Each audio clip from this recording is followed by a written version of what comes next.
அனைவருக்கும் வணக்கம். ரிஷபராசிக்காரர்கள் உலகின் எந்த மூலையில் இருந்தாலும் ஆட்சி பலம் பெறக்கூடிய ராசியின் அதிபதியின் அமைப்பு காரணமாக சுக்கிரன் ஜென்ம ராசியில் ஆட்சி பலம் பெறுவதால் பணமழையில் நனைய போவது உறுதி, நடந்தே தீரும் என்று சொல்லக்கூடிய வகையில் எந்தெந்த நிகழ்வுகள் அமைந்துள்ளன என்று பார்க்கும் போது ராசிக்கும் 6ஆம் இடத்திற்கும் அதிபதியாக இருக்கிறாருங்க சுக்கிரன். அவர் மிக வலுவாக ஜென்ம ராசியில் ஆட்சி பலம் பெறுவதால் சூழ்நிலைக்கு ஏற்றவாறு தங்களை மாற்றிக்கொண்டு சிறப்பாக செயல்படக்கூடிய யோகம் இந்த தருணத்தில் மிகவும் வலுவாக கிடைக்கிறது. அது மட்டுமல்லாது சப்தம பார்வையால் சப்தமஸ்தானமாகிய கலஸ்திரஸ்தானமாகிய 7ஆம் இடத்தை வலுப்படுத்துகிறார். எனவே சுப நிகழ்வுகள், திருமணம், காதுகுத்து, வளகாப்பு உள்ளிட்ட பல சுப நிகழ்வுகள் ரிஷபராசிக்காரர்களுக்கு எந்தவிதமான தடையும் இல்லாமல் கைகூடக்கூடிய யோகம் மிக வலுவாக கிடைக்கிறது. பொதுவாக சுக்கிரனை பொறுத்த வரைக்கும் நவ கிரகங்களிலே சுக அதிபதியாக திகழ்கிறாருங்க. சுக்கிரனினுடைய அருள் இருந்தால் வாழ்வில் சுகபோகமாக செல்வ செழிப்பு, வசதி வாய்ப்பு உள்ளிட்ட பல விஷயங்கள்ல அதிரடியான மாற்றமும் முன்னேற்றமும் கிடைப்பதற்கான யோகம் உண்டு. சுக்கிரன் உச்சத்திலோ அல்லது ஆட்சி பலம் பெறும்போதோ பல்வேறு வகையில அதிர்ஷ்ட வாய்ப்புகள் உங்களை தேடி வருவதற்கான யோகத்தை உருவாக்கி கொடுக்கிறாருங்க. அந்த வகையில் மே 20ஆம் தேதி முதல் ஜூன் மாதம் 13ஆம் தேதி முடிவதற்குள் ஆட்சி பலம் பெற்று மிகவும் வலுவாக சஞ்சரிக்கிறார் சுக்கிரன். எனவே பணமழையில் நனைய போவது உறுதி, இது நடந்தே தீரும் என்று சொல்லக்கூடிய வகையில் எந்தெந்த விஷயங்கள் அமைந்துள்ளன என்று ஆராய்ந்து பார்க்கும் போது பொதுவாக சுக்கிரனின் ஆட்சி வீடு ரிஷபம் மற்றும் துலாம் என பார்க்கப்படுகிறது. இந்த 2 இடங்களிலும் ஆட்சி பலம் பெற்று அதீத பலத்துடன் சஞ்சரிப்பாருங்க.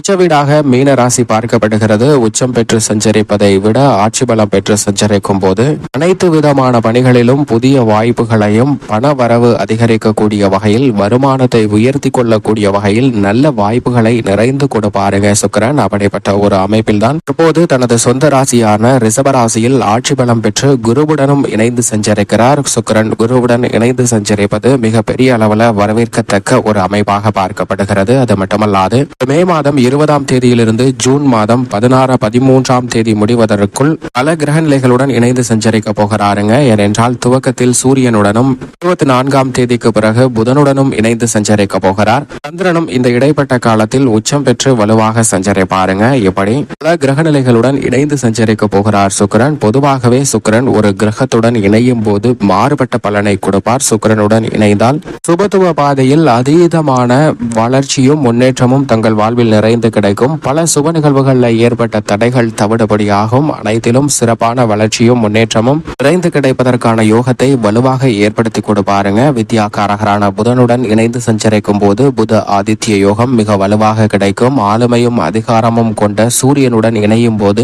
ஆளுமையும் அதிகாரமும் கொண்ட உயர் பதவிகள் உங்களை தேடி வரும். அரசியல் சார்ந்த பணிகளிலும் மிக பெரிய அளவில் அதிரடியான மாற்றங்களை சந்திப்பதற்கான சூழல் உண்டு. இதைவிட சந்திரனுடன் இணைந்து சஞ்சரிக்கும் போது நிச்சயமாக 2.5 நாட்கள் சஞ்சரிப்பாருங்க. அந்த 2.5 நாட்கள் பணமழையில் நனைய போவது உறுதி என்று சொல்லக்கூடிய வகையில் உங்களுடைய சிறு முயற்சி கூட நிரந்தர வருமானத்தை உருவாக்கி கொடுக்கக்கூடிய வகையிலும் திட்டமிட்ட பணிகளை தொய்வில்லாமல் சிறப்பாக செய்து முடிக்கக்கூடிய வாய்ப்பும் நிறைந்து கிடைக்கக்கூடிய யோகத்தை உருவாக்கி கொடுப்பார். இது நிச்சயமாக வரவேற்கத்தக்க ஒரு அமைப்பாக பார்க்கப்படுகிறது. எனவேதான் ஆட்சி பலம் பெற்று சஞ்சரிக்கக்கூடிய சுக்கிரனால் பணமழையில் நனைய போவது உறுதி என்று சொல்லக்கூடிய வகையில் பல நன்மைகள் நிறைந்து கிடைக்கிறது. ஏனென்றால் சுக்கிரனுடன் இணைந்து சுப கிரகங்களாக இருக்கக்கூடிய சந்திரன், குரு, புதன் போன்ற அனைத்து கிரகங்களின் கூட்டணியும் இந்த தருணத்தில் மிக வலுவாக ஏற்படுகிறது. இது போன்ற அமைப்பு கடந்த 12 ஆண்டுகளுக்கு முன்னதாக ஏற்பட்ட ஒன்றாக பார்க்கப்படுகிறது. எனவே 12 ஆண்டுகளுக்கு பிறகு அதீதமான சுப கிரகங்களின் சேர்க்கை என்பது மிக பெரிய அளவில் மாற்றத்தையும் அதிரடியான முன்னேற்றத்தையும் உருவாக்கி கொடுக்கக்கூடிய ஒரு அமைப்பாக பார்க்கப்படுகிறது. அது மட்டுமல்லாது சுக்கிரன் ஒருவருடைய ஜாதக அமைப்பில் மிகவும் வலுவாக 2, 4, 7, 5, 9 மற்றும் 11 ஆகிய இடங்களில் அபரிவிதமான வளர்ச்சியை அள்ளி கொடுப்பாருங்க. அதிலும் ஆட்சி பலம் பெறும்போது சொல்லவே வேண்டாம், நல்ல பல வாய்ப்புகளும் முன்னேற்றமும் நிறைந்து கிடைப்பதற்கான யோகம் உருவாகும். அதே வேளையில் சுக்கிரன் அஷ்டமத்திலோ இருக்கும்போது சில தடைகள் இருக்கும். ஜென்மத்தில் இருந்தாலும் கூட பெரிய அளவிற்கு பாதிப்பு இல்லை. அது மட்டுமல்லாது 3, 6, 12, 10 ஆகிய இடங்களிலும் அந்த இடத்திற்கு ஏற்றவாறு மாற்றங்களை ஏற்படுத்தி கொடுக்கக்கூடிய வல்லமை பெற்றவராக இருக்கிறாருங்க சுக்கிரன். அது மட்டுமல்லாது தனது சப்தம பார்வையை விருச்சக ராசியின் மீது செலுத்துகிறார். எனவே பல அதிரடியான மாற்றங்கள் உருவாகக்கூடிய யோகம் உண்டு. ஏனென்றால் புதனை பொறுத்த வரைக்கும் நட்பு கிரகமாக சுக்கிரன் இருக்கிறார். அதே போன்று சனி ராகு கேதுவிற்கும் நட்பு கிரகமாக இருக்கிறாருங்க சுக்கிரன். சுக்கிரனுக்கு சமகிரகமாக செவ்வாயும் குருவும் இருக்கின்றன. ஆனால் குருவின் பார்வையில் சுக்கிரனை பகை கிரகமாக பார்க்கிறார். செவ்வாய் சமகிரகமாக தான் சுக்கிரனை பார்க்கிறார். இருப்பினும் சுக்கிரனுடைய பார்வையில் பகை கிரகம் என்றால் அது நிச்சயமாக சூரியனும் சந்திரனும் தான் பார்க்கப்படுகின்றன. சூரியனையும் சந்திரனையும் பகை கிரகமாக சுக்கிரன் பார்த்தாலும் கூட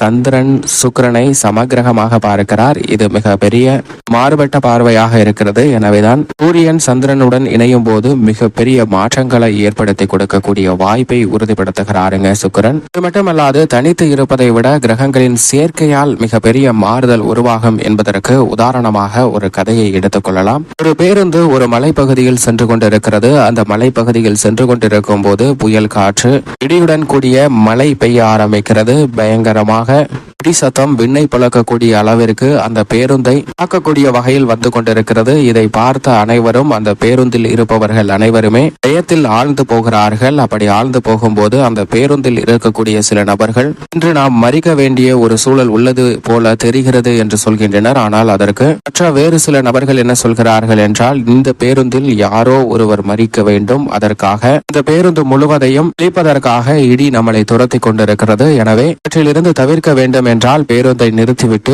ஒவ்வொருவராக அருகாமையில் உள்ள அந்த மரத்தை போய் தொட்டுவிட்டு வந்து பேருந்தில் ஏறிக்கொள்ளலாம். அந்த மரத்தை போய் தொடக்கூடிய வேளையில் இடி அவரை தான் தாக்க வேண்டும் என்றால் அவரை தாக்கி இறந்து போக வேண்டிய ஒரு சூழ்நிலை ஏற்படட்டும், மற்றவர்கள் உயிருடன் பிழைத்துக் கொள்ளலாம் என்ற ஒரு ஆலோசனையை ஒரு நபர்கள் வழங்குகின்றனர். ஆனால் இதை ஏற்காமல் நாம் தனித்து செல்வதை விட, ஒருவர் கீர்த்தியாகம் செய்வதை விட நாம் கூட்டாக இருந்தால் நமக்கு நன்மை கிடைக்கும், நிச்சயமாக எந்த பாதிப்பும் வராது என்று ஒரு நபர் சொல்கிறார். ஆனால் அவருடைய பேச்சை யாருமே கேட்கவில்லை. அவர்களுடைய திட்டத்தை செயல்படுத்த ஆரம்பிக்கின்றனர். ஒருவர் முதலில் இறங்கி சென்று பேருந்து தொலைவிற்கு சற்று தூரம் சென்று அருகாமையில் உள்ள ஒரு மரத்தை தொட்டு நிற்கிறார். இடிமின்னல் அவரை தாக்கவில்லை. அங்கிருந்து வேகமாக ஒடியாந்து பேருந்தில் ஏறிக்கொள்கிறார். அப்பாடா, நான் உயிர் பிழைத்தேன், என்னை இடி ஒன்றும் செய்யவில்லை என்று பெருமூச்சு விடுகிறார். இதை தொடர்ந்து மற்ற பயணிகளும் ஒருவர் பின் ஒருவராக இறங்கி செல்கின்றனர். பெரும்பாலும் அனைவரும் சென்று வந்ததற்கு பிறகு நாம் தனித்து இருப்பதை கூட்டாக இருந்தால் நமக்கு நன்மை கிடைக்கும் என்ற நபர் மட்டும் இன்னும் செல்லவே இல்லை.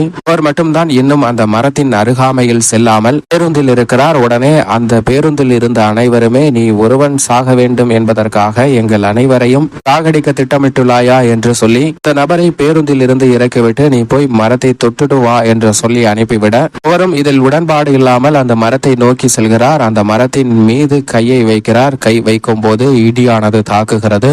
விழுந்த சத்தத்தில் கண் மூடுகிறார். கண் மூடி கண்ணை திறந்து பார்க்கும் போது அந்த இடியானது பேருந்தின் மீது விழுந்து பேருந்தில் மின்சாரம் பாய்ந்து அனைவருமே அங்கு இறந்து போகின்றனர், மடிந்து போகின்றனர்.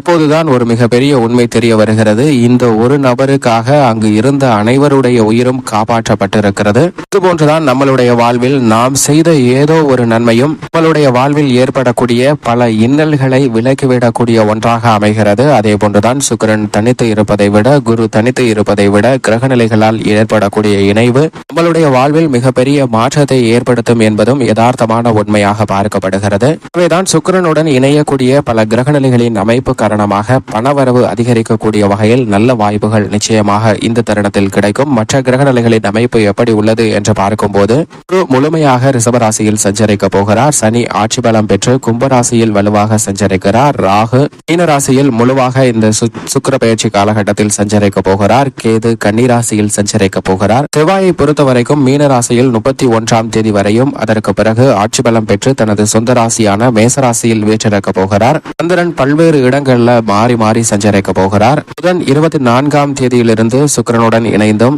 9/6/2024 பிறகு தனது சொந்த ராசியான மீன ராசியில் ஆட்சி பலம் பெறுகிறாருங்க. இப்படி பல கிரக நிலைகள் ஆட்சி பலம் பெறக்கூடிய ஒரு தருணமாகவும் அமைகிறது. அதாவது மீன ராசியில் புதன் ஆட்சி பலம் பெறுகிறார், மேச ராசியில் செவ்வாய் ஆட்சி பலம் பெறுகிறார், அதே வேளையில் சந்திரனும் கடகராசியில் ஆட்சி பலம் பெறுகிறார். ஏற்கனவே வலுவாக சனி பகவானும் ஆட்சி பலம் பெற்று சஞ்சரிக்கிறாருங்க. இப்படி பல கிரக நிலைகள் ஆட்சி பலம் பெறுவதால் பணமழையில் நனைய போவது உறுதி, பொருளாதார ரீதியான முன்னேற்ற வாய்ப்புகள் கிடைக்கப் போவது உறுதி என்று சொல்லக்கூடிய வகையில் பல நிகழ்வுகள் நிச்சயமாக நடைபெறும். சுக்கிரனின் அமைப்பு இப்படி இருக்க மற்ற பல விஷயங்கள்ல எப்பேற்பட்ட மாறுதல் ஏற்படுகின்றன என்று ஆராய்ந்து பார்க்கும் போது, ரிஷபராசிக்காரர்களுக்கு ராசியின் அதிபதியான சுக்கிரன் ஜென்ம ராசியிலே மிக வலுவாக அமர்ந்து சஞ்சரிப்பது நிச்சயம் யோகத்தை ஏற்படுத்தி கொடுக்கக்கூடிய ஒரு அமைப்பாக தான் பார்க்கப்படுகிறது. எனவே இந்த தருணத்தில் ஆட்சி பலம் பெறக்கூடிய சுக்கிரனின் அமைப்பு காரணமாக நல்ல பல வாய்ப்புகள் உண்டு. குரு தங்களுடைய ராசியை பகை ராசியாக பார்த்தாலும் கூட ராசியின் அதிபதியான சுக்கிரனின் பார்வையில் குருவாகவும் சமகிரகமாகவும் திகழ்கிறார். எனவே அவருடன் இணைந்து சஞ்சரிக்கக்கூடிய இந்த வேளையில் நீங்கள் சந்திக்கக்கூடிய பொருளாதார ரீதியான நெருக்கடிகள் வெகுவளவில் குறையும்.